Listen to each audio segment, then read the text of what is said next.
नमस्कार साथियों। आज हम आपसे बात करेंगे विश्व राजनीति के बदलते परिवेश में क्या दुनिया दो गुटों में बढ़ चुकी है फिर एक बार। क्योंकि द्वितीय विश्व युद्ध के बाद जब शीत युद्ध का एरा शुरू हुआ तो दुनिया पूंजीवादी समाजवादी दो खेतों में बढ़ गई।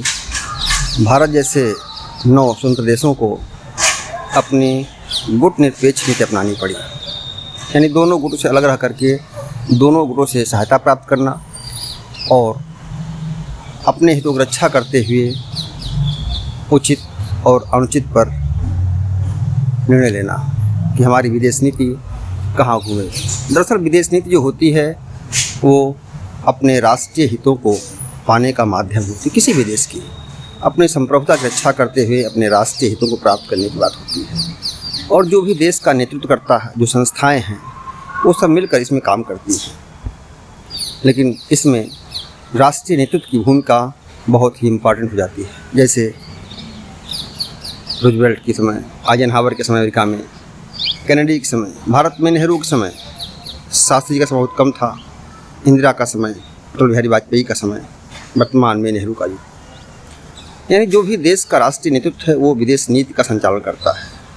विदेश की कुछ आधारभूत स्थापनाएं भी होती हैं और किसी भी देश की विदेश नीति उसके जियो स्ट्रेटजी के आसपास ही होती है।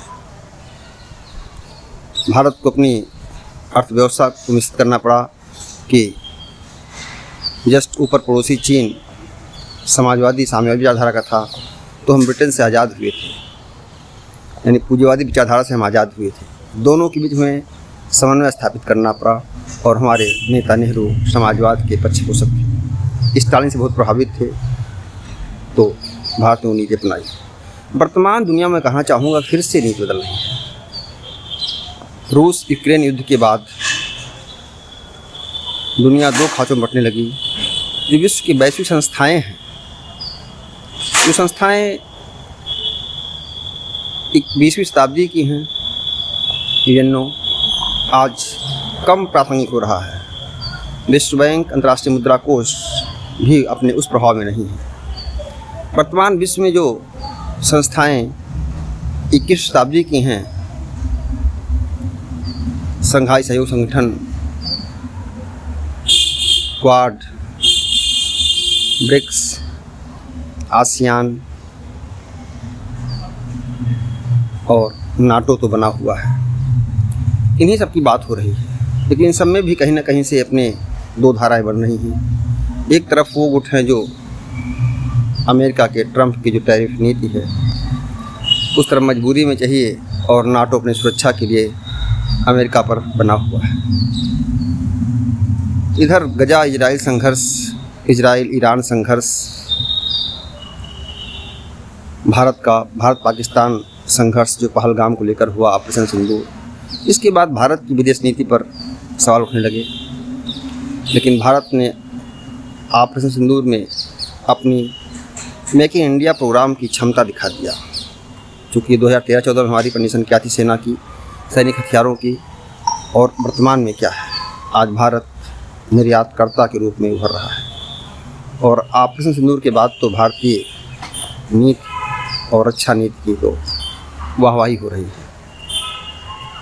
जो भारत के हथियार, स्वदेशी हथियार थे, उन्होंने बखूबी मामला हम सामना किया चीन और तुर्की के हथियारों का, पाकिस्तान की सेना का, चीन के इंटेलिजेंस का, सब कुछ हुआ इस ऑपरेशन सिंदूर में।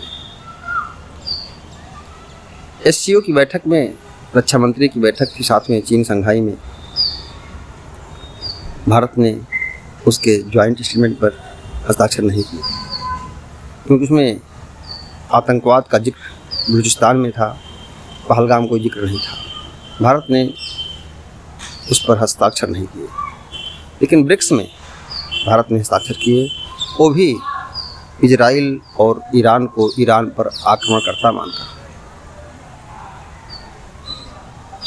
क्योंकि भारत की पहलगाम की चर्चा थी और पाकिस्तान का नाम लिए बिना भी पहलगाम था, ऑपरेशन सिंदूर था। अब भारत की विदेश नीति पर कैसे लोग कह सकते हैं कि नहीं, सफल नहीं। भारत ने अपनी शर्तों पर पहलगाम को शामिल करवाया और संदेश भी दिया कि ब्रिक्स को लेकर के पश्चिमी देश अमेरिका चिंतित ना हो। भारत ब्रिक्स की किसी मुद्रा का समर्थन नहीं करेगा। जिस तरह ट्रंप ने टैरिफ लगाया कि ब्रिक्स देश डॉलर कमज़ोर करना चाहते हैं और जो ब्रिक्स से आयात निर्यात रखेंगे उन पर हम 10% एक्स्ट्रा टैक्स लगाएंगे। ट्रंप की टैरिफ नीति है, सनकी आदमी है, कुछ भी कर सकते हैं। चुनाव हारने के बाद उन्होंने क्या किया था वाशिंगटन में, और दूसरा बार जीतने के बाद क्या किया है आप देख रहे हैं।